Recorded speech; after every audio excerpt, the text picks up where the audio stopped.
Ito, yung kanin na nakabalot sa dahon ng saging. Ayan, luluto tayo ng balisuso. Ano? Balisuso? Balisongso. Yung kanin na nasa nakabalot sa dahon ng saging. Ayan, ito yung bigas na nahugasan na. At meron din tayong mga, ayan, dahon ng saging. Pagkatapos, ayan, gagawa tayo ng parang, cone na walang butas sa dulo. Tapos, ilalagay natin yung bigas. Ayan, kagaya niyan. At tapos, saka natin itutupin natin yung mga gilid. Ayan. Hanggang sa makoberan yung, yung bigas. Ayan, ganyan.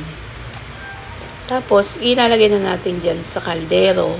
Kumbaga, siya, dikit-dikit siya. Dikit-dikit siya dyan sa loob ng kaldero. Ayan, ganyan lang yung paggawa ng cone. Ayan, kailangan yung dulo, wala siyang butas. Ayan, ganyan. Itong ganitong, sinaing or kanin ay, napakabango niya at saka masarap. So, bali, dito sa parting Bulacan, ganyan yung natutunan namin na pagluluto sa aming mga ninuno. Ayan, ganyan na balisongsong ang tawag. Binabalot sa dahon ng saging na parang suman. Siguro sa ibang lugar, meron din ganitong style ng pagluluto. Or parang yung sa ibang naman matamis. Pero dito sa amin, sa Bulacan, ay pinapartner ito sa sa ulam. Yung kanin na to na balisongsong o balisuso ang tawag namin. Ayan, sa isang kaldero, pupunuin lang ng mga ganyan na nabalot na sa dahon ng saging. Ayan, dikit-dikit lang daw yan, dikit-dikit. Ayan, hanggang pagka, natapos na, ay tsaka natin, tsaka siya tutubigan ng puno. Ayan, lalagyan mo na rin siyempre ng mga, ayan, mga dahon ng saging sa ibabaw. Hanggang sa matakpan siya lahat. Yan, ganyan. Napakasarap talaga nitong kanin na to. Talagang yung isang balisuso, kapag napasarap ka ng kain, ay hindi kasya yung isa. Uulit ka at uulit ka pa.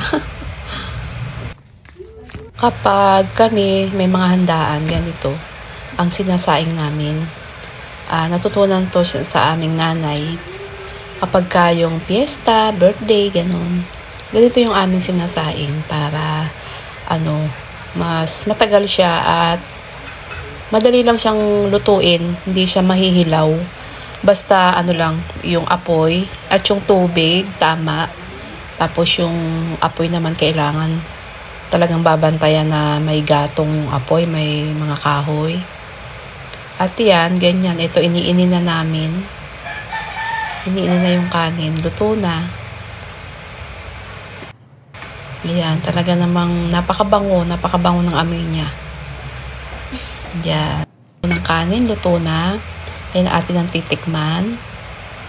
At ipapartner natin sa masarap na ulam. Pero itong kanin na to, kahit walang ulam, kahit lang yung ulam, ay napakasarap na. Ay lalo na kung ganito, na bagong saing, talaga namang napakasarap. Ayan, kuha na tayo ng isa.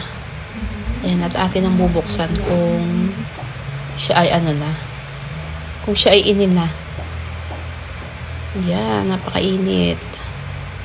Ayan, tingnan natin. Ayan, wow, sarap. Ayan, luto na siya. Luto na siya. Ganyan ang kulay niya, ayan. At i-partner na natin sa napakasasarap ng mga ulam. So, bye! Maraming salamat po sa inyong pagsama. See you on my next video. Ingat po tayo lahat. God bless us all. Keep safe, everyone.